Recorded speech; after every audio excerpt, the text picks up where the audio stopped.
I don't know how many times I have to refute this. No, Britain was not an ally of the Confederacy during the war. Lincoln didn't think they were allies during the Civil War. There's no country that was an ally to the Confederacy during the war. There's no country that recognized the Confederacy as a sovereign nation during the war.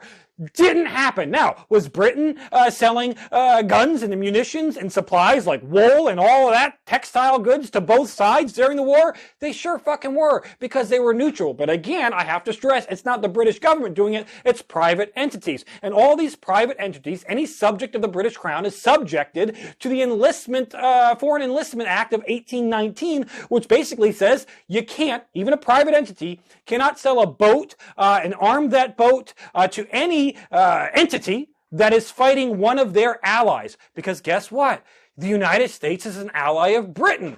Weird. I know how that seems. And you might be going, well, didn't Lincoln's administration sue Britain over this? Yeah, they did. Because on multiple occasions, private British companies went backroom channels and sold boats to the Confederacy. What they were doing, what they thought they were doing that was going to legally get around it, is that they'd sell them the boat, and then that boat would meet them midway in the ocean, and then at that point, it would be armed, which would technically not necessarily be a violation of the law. And the Lincoln administration says, hey, hold on, that's kind of bullshitty. And Britain goes, you know what? We agree. Which is why the Liard rams got confiscated, while the boat Alexandra got confiscated by the British government, because they recognized the shenanigans that were going on. So much so, in fact, in post-war arbitration, $15.5 million in damages is going to go to the United States over this whole issue.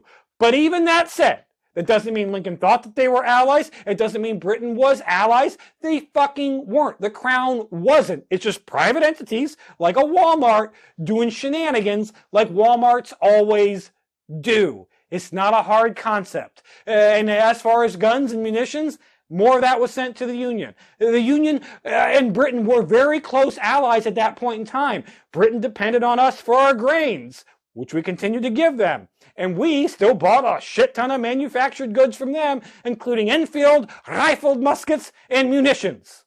I hope this clears it up. It won't, but I hope it does.